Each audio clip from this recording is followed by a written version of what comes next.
결국 주택담보대출 금리가 7%를 돌파했습니다. 연말에는 8%까지 갈 수 있다는 시장 전망이 나오고 있는데요. 이 내용이 어떻게 된 건지 같이 한번 이야기 한번 해보도록 하겠습니다. 안녕하세요. 메신저 조용환입니다. 주택담보대출 금리가 7%를 넘어섰습니다. 연말에는 8%까지도 상회할 수 있다. 이런 시장 전망이 나오고 있는데요. 이런 고금리 시대가 지속적으로 이어진다면 우리는 어떤 자세를 취하고 어떻게 준비를 해 나가야 될지 여러분들하고 이야기해보고 공부 한번 해보겠습니다. 그럼 준비한 화면 보면서 같이 이야기 한번 해보겠습니다. 다시 7% 찍은 주담대 금리 연말 8%까지 갈까 촉각. 이 하단의 기사 내용을 보면은 시중은행 주담대 상단 연 7% 돌파한 뒤 상승세가 지속될 예정이다. 미국 긴축 장기화 수신 경쟁이 가열돼서 주담대에 더 오른다.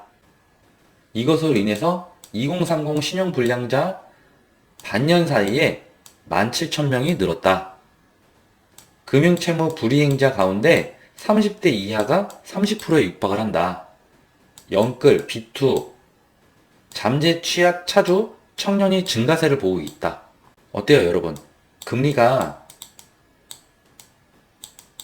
지속적으로 오르고 있다 보니 2030 신용불량자가 그 반년 사이에 17,000명이 늘었고 취약 차주, 그 청년 증가세가 굉장히 높게 증가하고 있다. 그럼 실제로 주택담보대출이 늘어나고 있는 거예요? 피부 체감이 잘 안 되는데요? 라고 하실 것 같아서 여러분들 실제로 제가 지금 갖고 있는 주택담보대출 현황을 제가 보여드리겠습니다.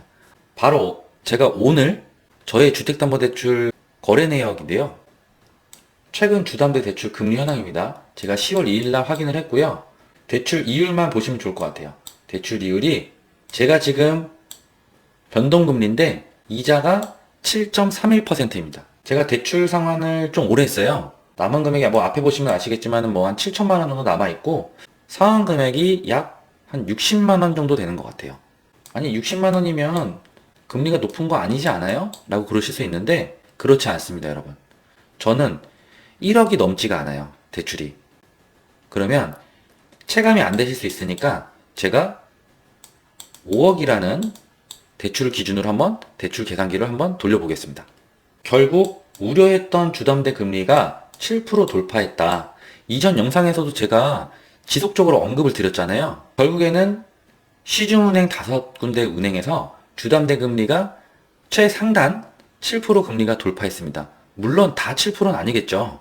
뭐 신용도에 따라 좀 틀리겠지만은 7%에 멈추지 않고 지금 연말에는 더 높은 주택담보대출 금리가 나올 것이다. 이런 이야기가 계속 나오고 있어요. 그럼 예시로 제가 5억을 대출했을 때 원리금 균등 기준으로 한번 계산을 해봤습니다.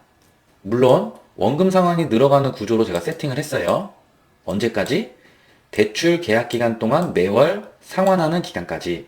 보통의 대출 기간은 30년에서 35년인데 특례보금자리론 최근에 끝났잖아요. 중단됐잖아요.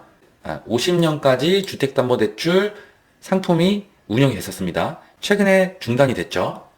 그럼 매월 납부하는 금액이 얼마냐?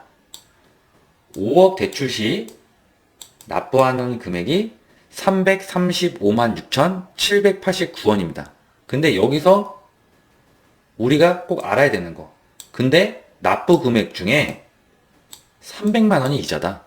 그럼 이런 상황에서 올 하반기 내년 언제까지는 지속적인 고금리, 고물가 시대라는 점 우리는 꼭 알자.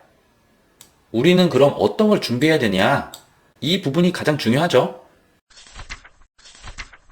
제가 한번 정리해 봤는데요. 1번, 무리한 대출은 하지 않는다. 2번, 소비 패턴과 현금 또는 캐시 확보를 하자. 3번, 강달러 시대로 한동안 유지될 수 있음. 이건 참고사항인데요.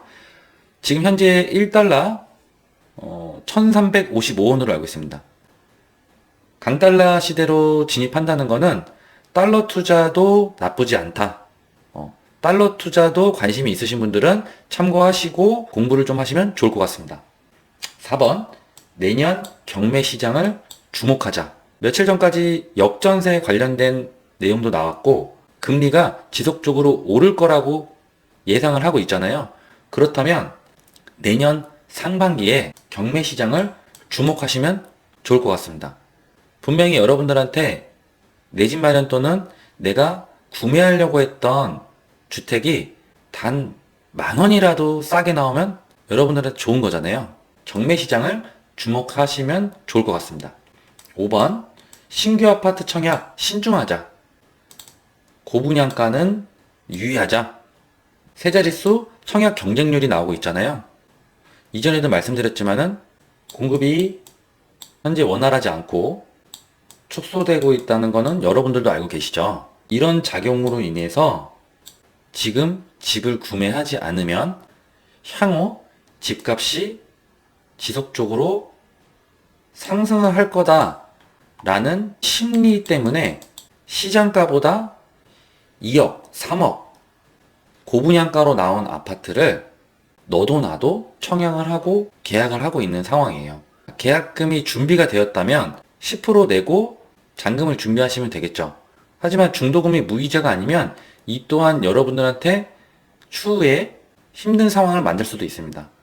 그래서 신규 아파트 청약은 신중하자. 6번, 다가오는 고물가 시대, 원유 인플레이션, 슈가 인플레이션.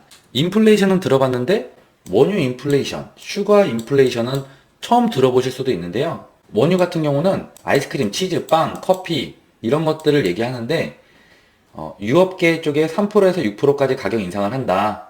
그리고 낙동진흥의 원유 기본가격 리터당 88원, 8.8%가 인상이 된다. 이제 1리터당 우유는 3,000원의 시대다.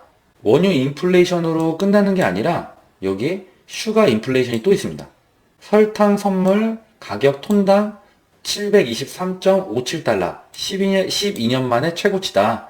과자, 빵, 슈거플레이션이 가능성이 있다. 이어서 지자체 대중교통, 서울 지하철은 1250원에서 1400원으로 올랐고요. 부산 시내버스는 1200원에서 1550원으로 연쇄 인상 가능성이 높다. 1리터 신우유 3000원, 밀크스테이션 가능성, 설탕 수급 불안, 과자빵 슈거플레이션 우려. 이전 영상에서도 지속적으로 제가 언급은 드렸지만 여러분들 그냥 이건 팩트입니다. 고금리, 고물가 시대입니다. 한동안은 지금같이 고금리, 고물가 시대가 지속적으로 유지가 될 것으로 보여요. 연말에는 FOMC, 제롬 파월 연준 의장이 금리 인상에 대한 언급도 했었잖아요.